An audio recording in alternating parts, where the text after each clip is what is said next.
Fala comigo, meus amores! E chegou o dia da gente finalizar esse assunto que é com quem envelheço. Vem comigo!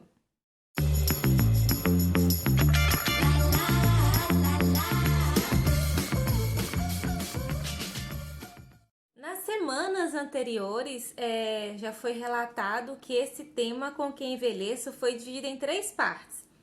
Primeiro é qualidade de vida, o segundo foi família e para esse terceiro e último momento deste tema a gente vai estar falando sobre tipos de pessoas, comportamentos, para a gente compreender melhor essa questão do outro ser diferente da gente. Para dar sequência no nosso tema hoje, eu vou estar falando um pouquinho para vocês.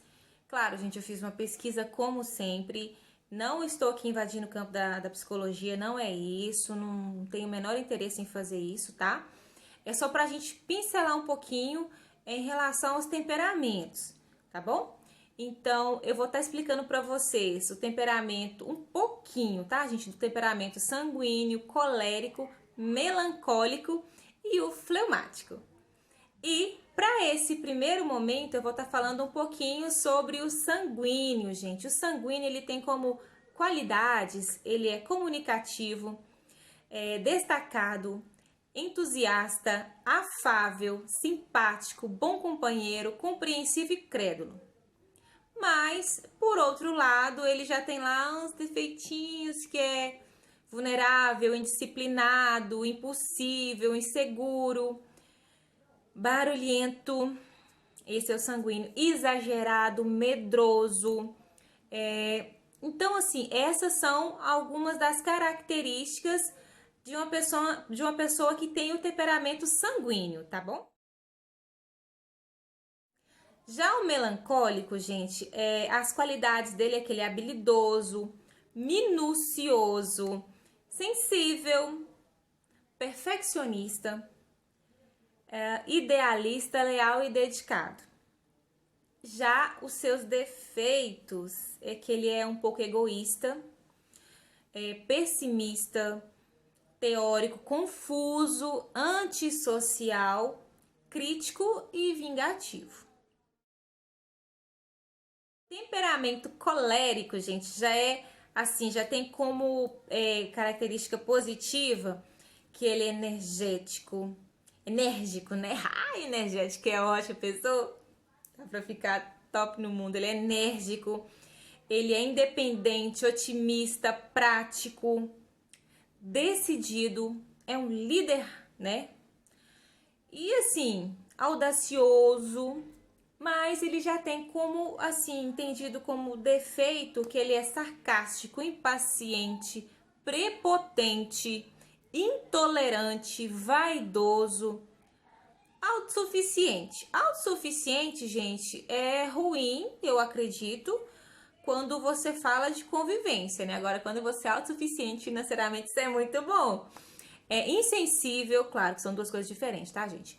Insensível e astucioso. Essas já são os defeitos do colérico. Meus amores, o fleumático. O fleumático, ele tem como característica positiva que ele é calmo, tranquilo, ele é zen, ele é cumpridor, eficiente, conservador, prático, líder e diplomata. Agora, os seus defeitos lá, o que não é tanto como qualidade, aquelas coisinhas básicas, ele é calculista, temeroso, desconfiado, pretensioso, introvertido e desmotivado. Agora, como não pode faltar, tem aquele recado top de linha, gente. Eu só trabalho com gente maravilhosa, de verdade. Nessa quarentena eu tenho sentido muita saudade de todos os idosos com quem a gente trabalha, todos vocês, né? E nós temos um recadinho top da nossa companheira, colega Antônia. Olha aí, gente. Olá, Daiane. Boa tarde. Tudo bem contigo? Daiane, você mandou aqui um recadinho para fazer um vídeo pequenino. E como eu estou envelhecendo?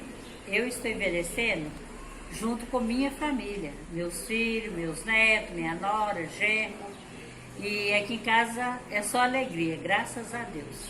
A gente brinca muito, a gente se diverte, nas horas tristes e nas horas de alegria também. E o meu envelhecimento, Daiana, está sendo bom, melhor do que quando eu era jovem. Porque o que eu faço na minha velhice, eu não fazia na minha juventude. Então, envelhecer com saúde, com alegria, com paz, com a família, isso é muito bom.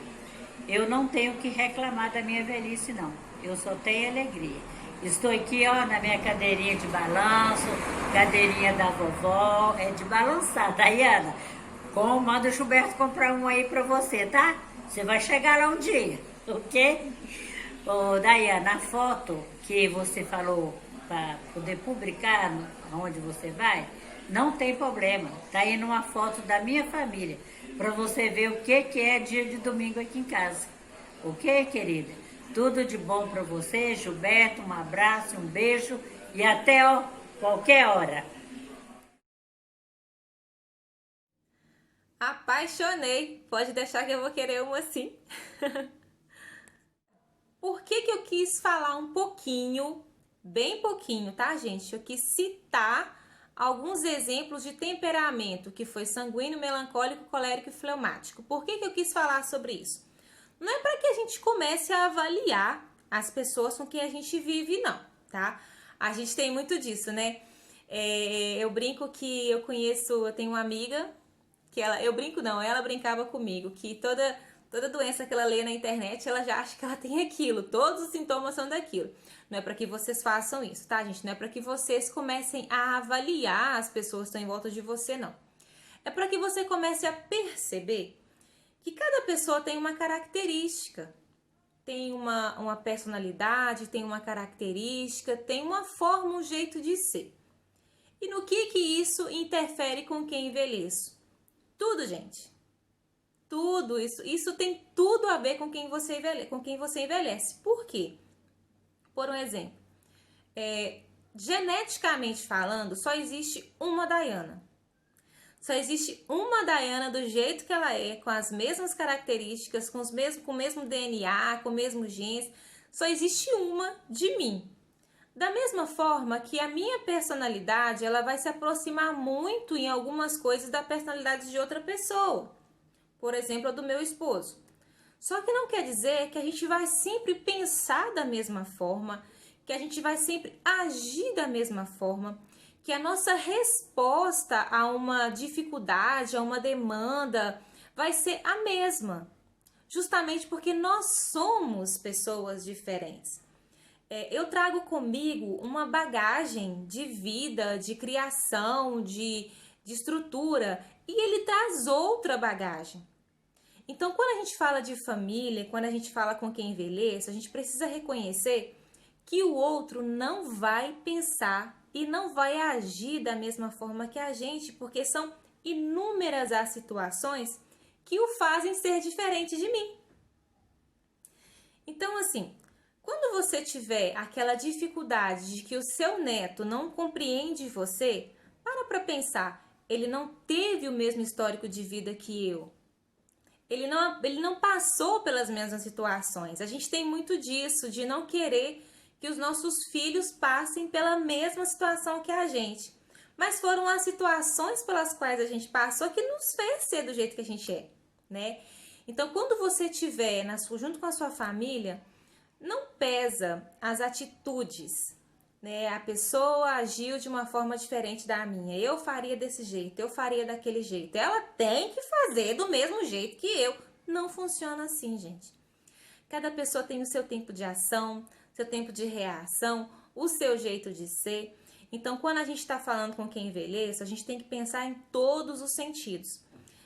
Eu gostaria muito de poder aprofundar, falar, né, com vocês de uma forma mais profunda em relação ao campo da psicologia, mas eu não tô aqui como psicóloga, não quero invadir o campo, não é essa a intenção, tá, gente? É apenas despertar em vocês essa curiosidade de pensar, poxa, qual tá sendo o meu papel na compreensão de com quem eu tô envelhecendo? Primeiro, eu me cuido em relação à minha saúde? Às vezes eu posso ter um problema de hipertensão, uma diabetes, eu tô me cuidando?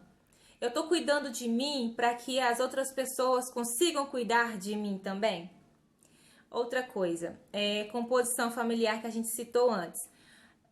A composição às vezes não vai contribuir para que você tenha todo o aparato que você precisa para o seu cuidado. Em que sentido? A minha família somos minha mãe e eu. É um exemplo. Hoje a minha mãe mora numa cidade próxima à minha, não mora na mesma cidade. Ela ainda tá tranquila, tá bem, mas se um dia ela precisar, ela vai ter que se deslocar para a minha vida, porque eu mudar a minha estrutura para ir para lá vai ser mais difícil. Então, assim, já vão ser dois choques de realidade. Então, se eu tivesse mais irmãos, se eles fossem solícitos, se eles estivessem com disponibilidade para estar cuidando, talvez ela não precisasse sair do seu ambiente, que ela já está acostumada, e vir para cá.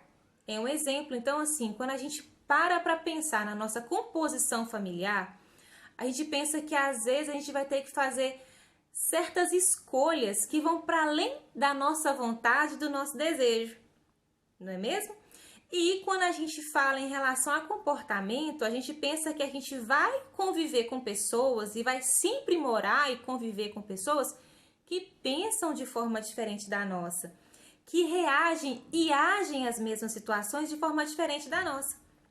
Então, o nosso intuito aqui, quando nós trazemos esse tema de com quem envelheço, é justamente despertar em vocês essa vontade de começar a olhar em volta. O que eu tenho feito? Eu tenho cuidado da minha mãe, eu tenho cuidado do meu pai, eu tenho cuidado dos meus filhos, eu tenho cuidado dos meus netos. Como tem sido esse cuidado? É um cuidado de dar arroz com feijão e a roupa limpa? Não, gente, a gente está falando de vínculo. Como que está sendo o vínculo de vocês? Vocês estão alimentando um bom vínculo? Essa é a questão quando a gente traz toda essa temática com quem a gente envelhece, tá bom? Espero que tenha sido gratificante para vocês participarem desse vídeo comigo.